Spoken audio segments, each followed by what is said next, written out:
વડોદરામાં 13 ડિસેમ્બરે નેશનલ લોક અદાલત યોજાશે, જેમાં 30,000 જેટલા કેસોના સમાધાનની તૈયારી દર્શાવાશે.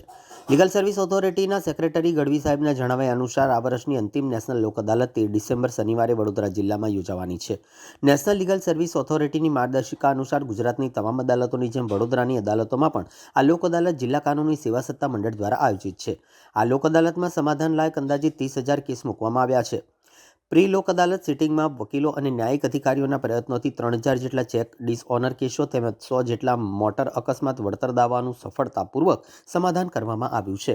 જૂના પેન્ડિંગ દાવાઓ તેમજ નાના પેટી ઓફેન્સના કેસોનું નિવારણ પણ 13 ડિસેમ્બરે જિલ્લાના તમામ અદાલતોમાં થશે. જિલ્લા કાનૂની સેવા સત્તા મંડળે જનતાને અપીલ કરી છે કે ટિકિટ કે નવી તારીખની ઝંઝટ વગર સમાધાન દ્વારા ત્વરિત ન્યાય મેળવવાની આ અનોખી તકનો લાભ લેવો જોઈએ. આ વર્ષની છેલ્લી નેશનલ લોક અદાલત 13 ડિસેમ્બર શનિવારના રોજ વડોદરા જિલ્લામાં યોજાવા જઈ રહી છે. નાલસાની અનુશ્રામાં સમગ્ર દેશની અંદર નેશનલ લોક અદાલત છે. ગુજરાતની અંદર પણ ગુજરાતની તમામ અદાલતોમાં, ગુજરાત સ્ટેટ લીગલ સર્વિસીસ ઓથોરિટીની અનુશ્રામાં આ તમામ અદાલતોમાં નેશનલ લોક અદાલત થઈ રહી છે. એમાં વડોદરામાં પણ જિલ્લા કાનૂની સેવા સત્તા મંડળ દ્વારા તમામ અદાલતોમાં નેશનલ લોક અદાલત છે. આ નેશનલ લોક અદાલતની અંદર સમાધાન લાયક લગભગ 30,000 જેટલા કેસો મૂકવામાં આવ્યા છે. અને આપને જણાવતા મને હર્ષ થાય છે કે છેલ્લા કેટલાય લાંબા સમયથી છેલ્લી લોક અદાલત ગઈ ત્યારબાદથી જે કેસની અંદર સમાધાન થઈ શકે એવા કેસોની અંદર વકીલશ્રીઓના પ્રયત્ન, અમારા જ્યુડિશિયલ ઓફિસરશ્રીઓના પ્રયત્નોથી ઘણી બધી મેટર્સની અંદર સમાધાન થઈ રહ્યું છે. ચેક રિટર્નના કેસોની વાત કરીએ તો લગભગ 3,000 જેટલા ચેક રિટર્નના કેસોની અંદર સફળતાપૂર્વક કન્સિલિએશન કરવામાં આવેલ છે.